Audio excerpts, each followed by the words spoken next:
বর্তমান সময়ে wifi use করে না এমন লোক খুঁজে পাওয়া কঠিন। আর নিরবিচ্ছিন্ন ওয়াইফাই এর জন্য আমাদের সকলের দরকার একটা ইউপিএস। আর আজকের ভিডিওতে আমি একটা মিনি ইউপিএস তৈরি করে দেখাবো, যে ইউপিএস দিয়ে আপনারা বিদ্যুৎ গেলেও প্রায় 7-8 ঘন্টার মতো ওয়াইফাই রাউটার অন রাখতে পারবেন। আর যেমনটা আপনারা ভিডিওতে দেখতেই পাচ্ছেন, আমি এখানে একটা অনু আর একটা রাউটার কানেক্ট করে নিয়েছি। আমার রাউটারটি 5 ভোল্ট অন অ্যাম্পিয়ারে চলে, আর আমার অনুটি চলে 12 ভোল্ট 0.5 অ্যাম্পিয়ারে। আর আপনারা দেখতেই পাচ্ছেন খুব সুন্দরভাবে আমার ইউপিএস দিয়ে অনু রাউটার সচল রয়েছে। এখন আমি যদি চার্জার কানেক্ট করি অথবা চার্জার ডিসকানেক্ট করি, তাহলেও আমার অনু রাউটারটি রিস্টার্ট নিচ্ছে না। এর মানে হলো এই ইউপিএসটা দিয়ে বিদ্যুৎ আসলে এবং চলে গেলে আপনার অনু রাউটারটি সচল থাকবে, কোনো প্রকার রিস্টার্ট নেবে না। চলুন দেখি কিভাবে আমি এই মিনি ইউপিএসটি তৈরি করলাম, আর আপনারা কিভাবে ভিডিও দেখে সহজেই মিনি ইউপিএসটি তৈরি করে নিতে পারবেন। তো আমার মিনি ইউপিএসটি তৈরি করার জন্য যেটা সবথেকে প্রথমে দরকার সেটা হচ্ছে একটা মিনি ইউপিএস সার্কিট। বাজারে আপনারা মিনি ইউপিএস সার্কিট কিনতে পারবেন, অথবা অনলাইন শপের কিছু লিংক আমার ভিডিও ডিসক্রিপশনে খুঁজে পাবেন। ভিডিও ডিসক্রিপশনের লিংক থেকে সেম প্রোডাক্ট কিনতে পারবেন। আমার হাতের এই মিনি ইউপিএস সার্কিট বোর্ডটি দিয়ে আপনারা 12 ভোল্ট ইনপুট দিয়ে 5, 9, 12 এবং 12 ভোল্ট আউটপুট পাবেন। এখন দ্বিতীয়ত যে জিনিসটা সবথেকে বেশি প্রয়োজন সেটা হচ্ছে ভালো মানের ব্যাটারি। আমি এখানে 18650 মডেলের কিছু লিথিয়াম ব্যাটারি নিয়েছি, আর তার সাথে 20 অ্যাম্পিয়ারের বিএমএস নিয়েছি। আর আমি কেচিং হিসাবে ইলেকট্রিক্যাল একটা বোর্ড ইউজ করছি, যার বাজার মূল্য 45 থেকে 50 টাকা। এবার ব্যাটারি প্যাক তৈরি করার পালা। 18650 লিথিয়াম ব্যাটারিগুলো স্পট হোল্ডার দিয়ে সংযুক্ত করলে সব থেকে ভালো হয়, কিন্তু ভিডিও দেখে যারা মিনি ইউপিএস তৈরি করবেন তাদের কথা বিবেচনা করে আমি এখানে লোশন দিয়ে ইউজ করছি। এই লোশনটা আপনারা বাজারে পেয়ে যাবেন মূল্য মাত্র 50 টাকা। যেসব জায়গাতে সোল্ডার ধরে না সেসব জায়গাতে আপনারা এই লোশন ইউজ করে সোল্ডার ধরাতে পারবেন। আর আপনারা দেখতে পাচ্ছেন আমি 3S বিএমএস সার্কিট দিয়ে একটা 12 ভোল্ট লিথিয়াম ব্যাটারি প্যাক তৈরি করে ফেলেছি। যারা ব্যাটারি প্যাক তৈরি করা দেখতে চান তারা আই বাটনে ক্লিক করে ব্যাটারি প্যাক তৈরি করা ভিডিওটা দেখে আসতে পারেন। এখন আমাদের ভোল্টমিটার সংযুক্ত করার পালা। আমি 2 লাইনে সংযুক্ত করব, এজন্য হলুদ তারটি বাদ দিয়ে লাল আর হলুদ দুইটা পয়েন্ট শর্ট করে দিব। যারা 0 ভোল্ট থেকে ভোল্টেজ মাপতে চান তাদের জন্য 3 লাইন, এবং যারা 3 ভোল্টের উপর থেকে মাপতে চান তাদের জন্য 2 লাইন হলে যথেষ্ট। আমার যেহেতু 12 ভোল্ট লিথিয়াম ব্যাটারি, যার কারণে আমি 2 লাইনেই সংযোগ করে নিয়েছি। চলুন এবার আমার লিথিয়াম ব্যাটারি প্যাকটি পরীক্ষা করে ফেলি। পরীক্ষা করার জন্য এখানে বিএমএস এর মাইনাস টার্মিনালে আমি কালো তারটা কানেক্ট করব, এবং প্লাস টার্মিনালে আমি লাল তারটা কানেক্ট করব। আর আপনারা যেমনটা দেখতেই পাচ্ছেন আমার 12 ভোল্ট লিথিয়াম ব্যাটারি প্যাকটি প্রস্তুত হয়ে গেছে ব্যবহারের জন্য। এবার আমাদের ভোল্টমিটারটি সুইচের সাথে সংযুক্ত করতে হবে।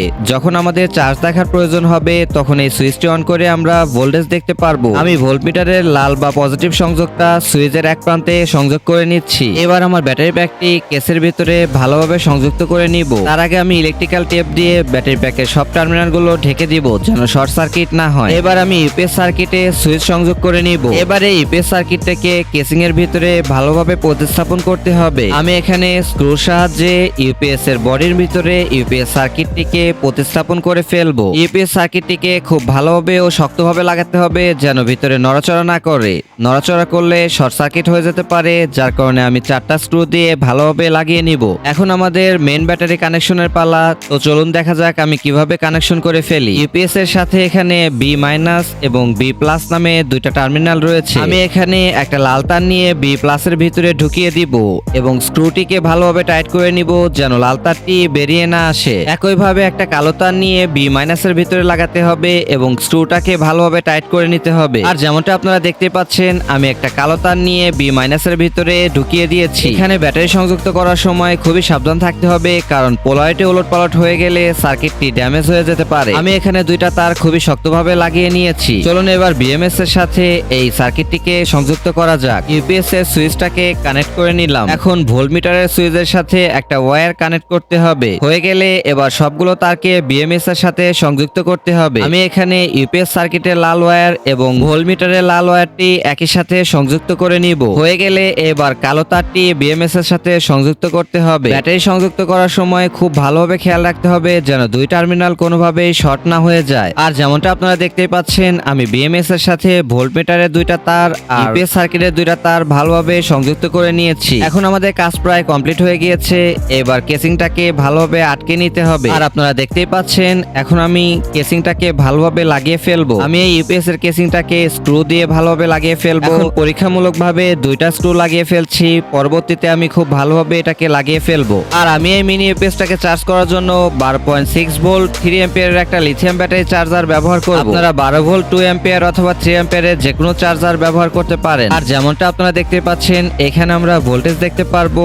আর এই সুইচ দুইটাও, একটা সুইচ হচ্ছে ইউপিএস অন করার জন্য আর একটা ভোল্টমিটার অন অফ করার জন্য। আর যেমনটা ভিডিওতে দেখতে পাচ্ছেন 3 এম্পিয়ারের চার্জারটা দিয়ে খুব ভালোভাবে ইউপিএসটা চার্জ হচ্ছে। চলুন এবার ইউপিএসটা পরীক্ষা করে দেখি। আমার হাতে থাকা D-Link-এর এই রাউটারটি 5 ভোল্ট 1 এম্পিয়ার কনজিউম করে। আমাদের এই ইউপিএসটি 5 ভোল্ট, 9 ভোল্ট, 12 ভোল্ট এবং 12 ভোল্ট আউটপুট দিতে সক্ষম। আমি ইউপিএস এর 12 ভোল্ট আউটপুট পোর্টে একটা কেবল সংযুক্ত করে অপর প্রান্তটি আমাদের অনুর সাথে সংযুক্ত করে ফেলবো। আমাদের অনুটি 12 ভোল্ট 0.5 অ্যাম্পিয়ার কনজিউম করে।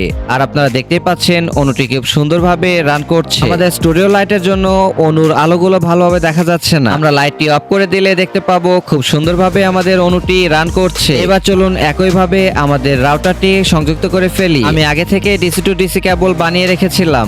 এবার ইউপিএস এর 5 ভোল্ট আউটপুট পোর্টে আমি একটা প্রান্ত সংযুক্ত করলাম এবং অপর প্রান্তটি আমাদের রাউটারের সাথে সংযুক্ত করে ফেলবো। আর যেমনটা আপনারা দেখতেই পাচ্ছেন আমাদের অনু রাউটারটি খুব সুন্দরভাবেই রান করছে। এখন যদি আমরা চার্জার সংযুক্ত করি, মানে ধরেন বিদ্যুৎ চলে আসলো, তাহলে আমাদের ইউপিএসটি চার্জিং মোডে চলে যাবে এবং আমাদের রাউটার এবং অনুটি বিন্দুমাত্র রিস্টার্ট নিবে না। এবার চলুন আমরা ইউপিএস থেকে অ্যাডাপ্টারটি খুলে ফেলি, মানে বিদ্যুৎ চলে গেলে আমাদের অনু রাউটারটি এখনো রিস্টার্ট নেয়নি। আপনারা এই ইউপিএস দিয়ে খুব সুন্দরভাবে আপনাদের বাসার অনু রাউটার চালাতে পারবে। এখন পরবর্তী একটা ভিডিওতে এই রাউটার এবং অনু কত টাইম ব্যাকআপ দেয় সেটা পরীক্ষা করে দেখাবো। ধন্যবাদ সবাইকে আপনাদের মূল্যবান সময় দিয়ে আমার ভিডিওটি দেখার জন্য।